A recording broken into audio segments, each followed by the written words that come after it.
Здравствуйте, уважаемые зрители! Пропагандисты со студии Соловьева поясняют русским разницу между взрывом и хлопком. Взрыв еще должны признать на официальном уровне. А хлопок — это, мол, ты реагируешь на звуковую волну. Все, погнали. Аныл Питион. Вон там второй еще летает. Смотри, вон, смотри, на склад пошел.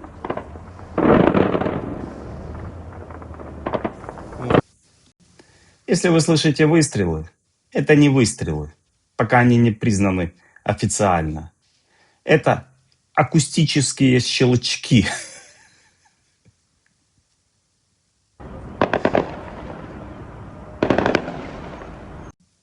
А вот это вот было падение не дрона, а заземление неопознанного летающего объекта. Не перепутайте.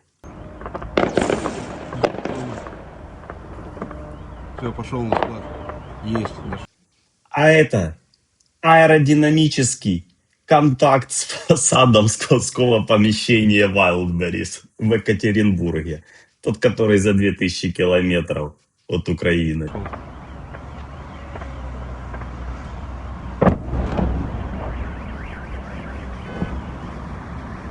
Каким вы видите конец Владимира Путина? Думаю, он будет деградировать, маразмировать. Я думаю, что он будет становиться еще более жестоким, еще более аморальным. Дело в том, что люди в старости лучше не становятся. Они становятся хуже. И все их отрицательные... Немцов, уже сколько лет его нет, обладал даром предвидения. Все говорит, как есть сейчас. черты только проявляются в большей и большей степени. А понятно, что при большой власти все вот эти процессы деградации, они, собственно, ускоряются. Остановить его может только русский народ. Я бы сказал, по-современному не деградация, а отрицательный рост. Когда он поймет, что им правит вот этот тип, да, русофоб, который страну ввергает в самоизоляцию, который страну ввергает в кризис, который страну ввергает в конфликт со всеми соседями, да? Когда русский народ это поймет, осознает до конца, тогда, конечно, он получит отпор адекватный, и Путин, в общем, исчезнет. Не перепутайте. Сверху Путин, Россия, снизу Ким Чен Ын, Северная Корея. Найдите отличия.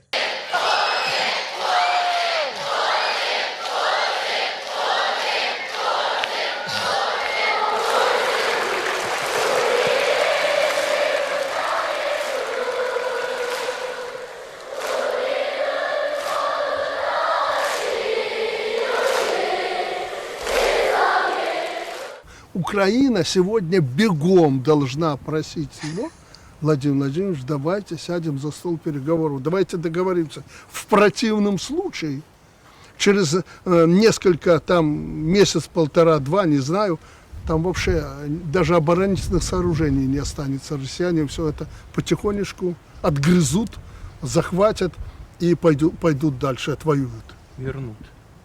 Вернут. Все правильно. Владимир Владимирович или Павлович говорит, вернут. Спустя год после их встречи результаты.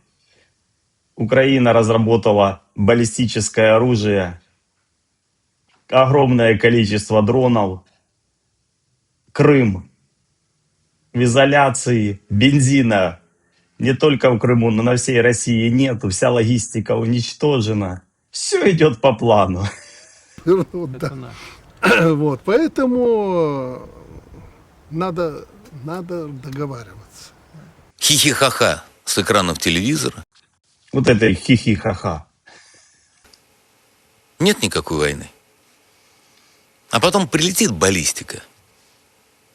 Соловьев знает, к чему это все идет, понимает.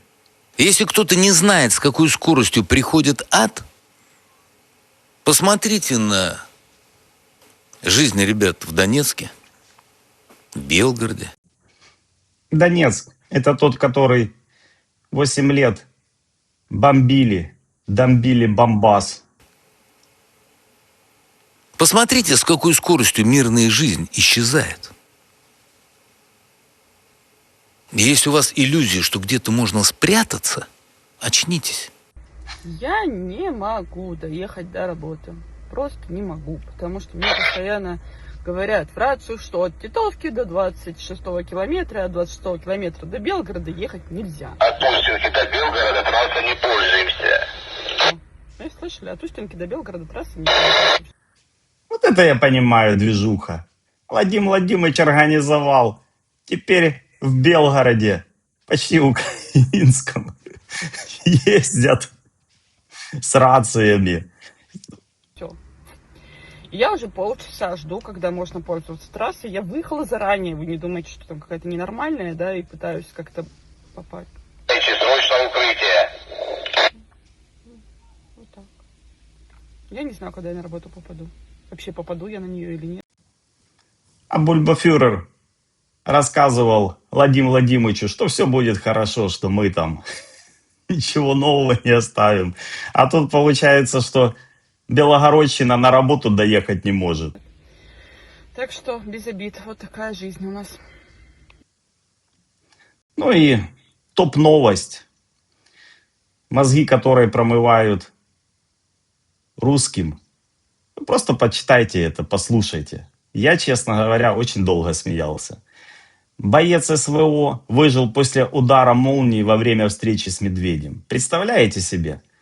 Где-то на Алтае участник СВО скакал на своей лошади и столкнулся с медведем.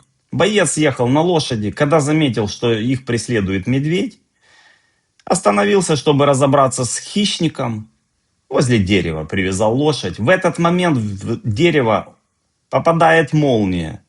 Животное падает замертво, а у этого СВОшника горит воротник куртки и шапка.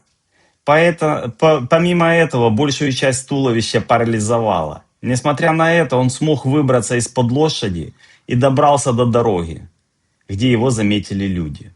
Представляете?